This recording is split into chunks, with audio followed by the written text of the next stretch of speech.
Bismillahirrahmanirrahim. Assalamualaikum warahmatullahi wabarakatuh. Selamat pagi anak-anak. Bagaimana kabarnya hari ini? Semoga semuanya dalam keadaan sehat dan tetap semangat. Bertemu lagi dalam pembelajaran tematik muatan SPDP tema 5. Hari ini kita akan mempelajari subtema 1, kerja keras berbuah kesuksesan. Kita masih akan mempelajari KD 3.1, memahami reklame, dan KD 4.1, membuat reklame. Tujuan pembelajarannya: 1.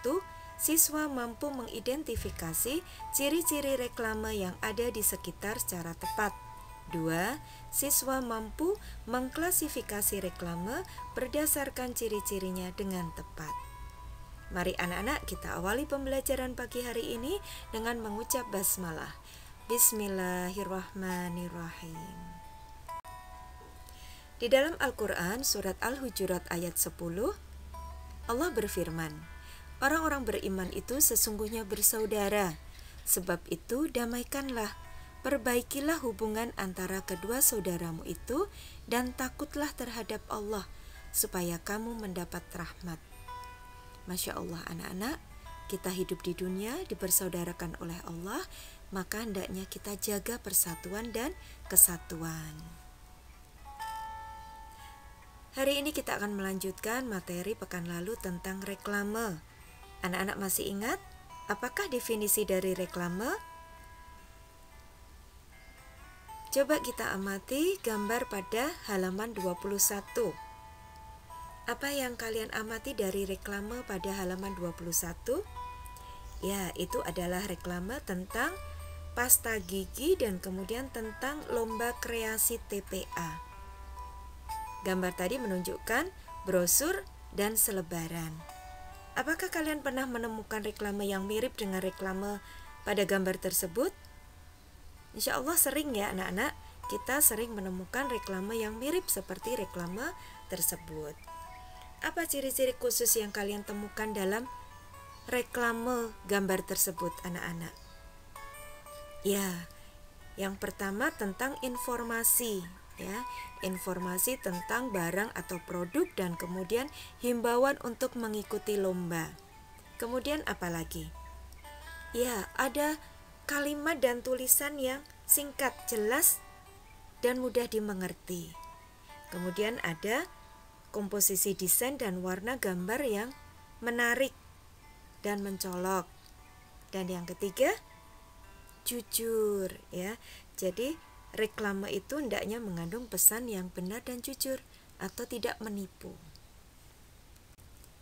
Ya, reklame adalah alat untuk menawarkan, mempromosikan, memperkenalkan barang-barang hasil produksi atau jasa kepada masyarakat dengan menggunakan gambar dan kata-kata yang menarik. Tujuannya adalah agar suatu produk dapat dikenal oleh masyarakat dan masyarakat memiliki keinginan untuk membelinya. Contoh reklame antara lain poster, spanduk, brosur, selebaran, logo, baliho, embalase, buklet, dan billboard. Ya anak-anak, pekan lalu kita sudah banyak mempelajari tentang macam-macam reklame, dan hari ini kita akan belajar salah satu bagian dari reklame yang lain, yaitu logo. Apakah logo? Logo adalah tanda, lambang, ataupun simbol yang mengandung makna dan digunakan sebagai identitas sebuah organisasi, perusahaan, atau individu agar mudah diingat oleh orang lain. Fungsi logo adalah 1. Sebagai identitas diri. 2.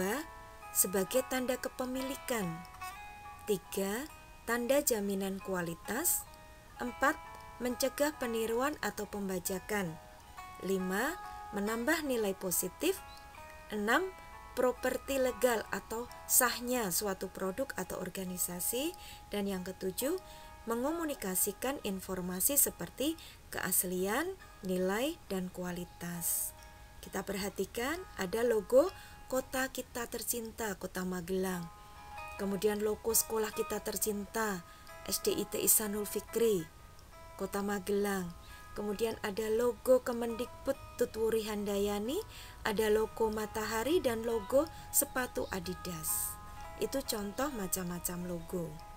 Kita pelajari selanjutnya anak-anak.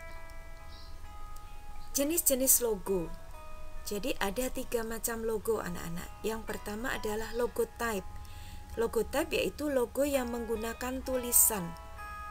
Jadi bentuknya hanya tulisan. Ya. Kemudian yang kedua logogram, yaitu logo yang menggunakan ikon atau gambar. Ya, kalau logo type tadi contohnya ada logo Google, YouTube, kemudian apa itu McD ya. Nah, kemudian kalau logogram itu hanya gambar. Tapi anak-anak udah paham ya, itu ada logo dari Twitter, Apple, kemudian Nike ya. Nah, yang ketiga gabungan logo type dan logogram. Jadi, selain ada tulisan, angka atau gambar dan lambang, juga bisa berbentuk konkret atau abstrak. Jadi contohnya itu ada logo Indosat, kemudian logo es krim, ya, ada gambarnya es krim, kemudian logo ASEAN. Nah, nanti kita akan coba pelajari. Ini anak-anak, ya, logo dan maknanya. Ustazah berikan contoh salah satu tentang logo ASEAN. Warna logo ASEAN ada 4. Apa saja itu? Ada biru, merah, putih, dan kuning. Artinya warna biru adalah keamanan dan kestabilan. Merah, semangat dan dinamisme. Warna putih menunjukkan ketulenan dan kuning kemakmuran.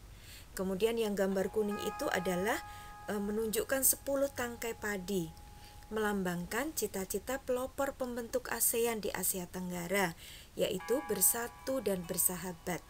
Sedangkan bulatan melambangkan kesatuan ASEAN. Ciri-ciri logo yang baik adalah 1. Sederhana.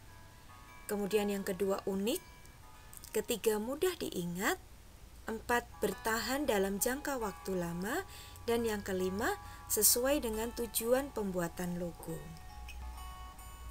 Bagaimana kita membuat logo? Langkah-langkahnya yang pertama, menentukan tema. Kedua, menyiapkan alat dan bahan. Ketiga, membuat simbol atau gambar yang mewakili tema. Keempat, menuliskan kata atau kalimat yang mewakili tema. Kelima, mewarnai logo. Dan yang keenam, menuliskan arti gambar dan warna logo. Alhamdulillah anak-anak, materi hari ini kita sudah selesai. Tugas kalian di rumah adalah 1. Cari dan temukan 3 logo yang ada di sekitarmu. Lalu, tempelkan di buku tematik. Kalau kalian tidak menemui atau tidak bisa menggunting misalkan di kertas atau di apa gitu ya, kalian boleh menggambar ya.